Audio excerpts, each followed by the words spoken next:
ગીર સોમનાથથી મહત્વપૂર્ણ સમાચાર। સોમનાથ અમૃત મહોત્સવની તૈયારીઓને અંતિમ ઓપ આપવામાં આવ્યો। ડેપ્યુટી સીએમ હર્ષ સંઘવીએ સુરક્ષા વ્યવસ્થાની સમીક્ષા કરી। હર્ષ સંઘવીએ TV9 સાથે કરી છે ખાસ વાતચીત। પીએમ મોદીએ વિરાસતને સાચવી વિકાસને આગળ વધાર્યો।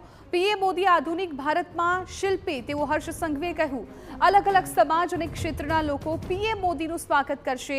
સરદાર પટેલે સોમનાથ મંદિરના જીર્ણોદ્ધારની કામગીરી શરૂ કરી। નહેરુએ સોમનાથના જીર્ણોદ્ધારને રોકવાના પ્રયાસો કર્યા। વાયુસેના ખૂબ જ અલગ રીતે સોમનાથ દાદાને સલામી આપશે। આ તમામ નિવેદનો હર્ષ સંઘવી તરફથી TV9ની વાતચીતમાં સામે આવ્યા। વિરાસતથી વિકાસ તરફ સરદાર વલ્લભભાઈ પટેલે જે સપનું જોયું હતું, મંદિરના જીર્ણોદ્ધારની નેમ મૂકી હતી, તેને 75 વર્ષ થયા અને દેશના વડાપ્રધાન નરેન્દ્ર મોદી હવે આજે આખો કાર્યક્રમ છે તેને ઓપ આપી રહ્યા છે। અમૃત મહોત્સવ છે તેની ઉજવણી થઈ રહી છે। આપણી સાથે વાત કરવા માટે રાજ્યના ડેપ્યુટી સીએમ હર્ષભાઈ સંઘવી ઉપસ્થિત છે। હર્ષભાઈ સંઘવી, ગુજરાતમાં વિરાસતથી વિકાસ અને બંગાળમાં નવી વિરાસતની શરૂઆત, આ સંયોગને કઈ રીતે આપ જુઓ છો? મોદીજીએ હંમેશા એમના કાર્ય જો તમે જોશો વર્ષોથી તો તમને 100% અંદાજો આવી જશે। એમને હંમેશા વિરાસતને સાચવીને વિકાસને આગળ વધાર્યો છે।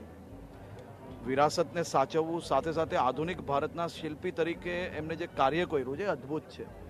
કાલે સોમનાથ અમૃત મહોત્સવની ઉજવણી થવા જઈ રહી છે।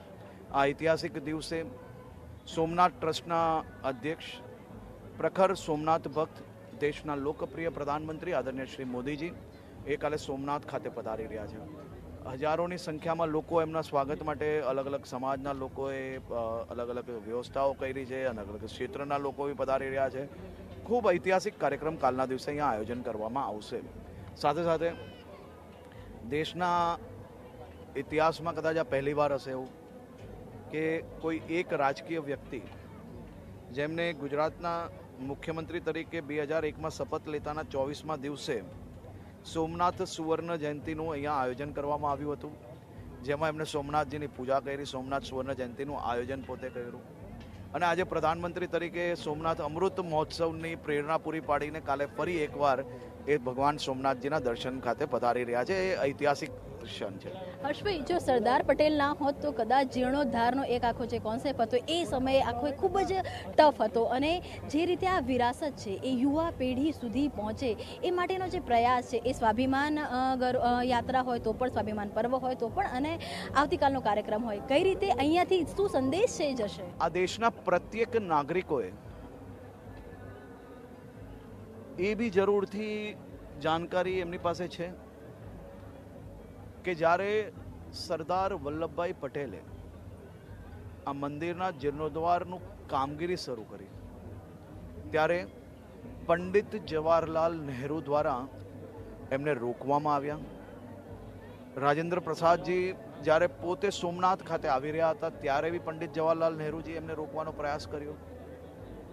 આ બધા જ પ્રયાસો થયા, પરંતુ સોમનાથજીનું જીર્ણોદ્ધાર બી થયું અને આ ઊંચી ઇમારત જે આજે દેશ અને દુનિયાના સનાતનીઓને એક મજબૂત પ્રેરણા પૂરી પાડી રહ્યું છે।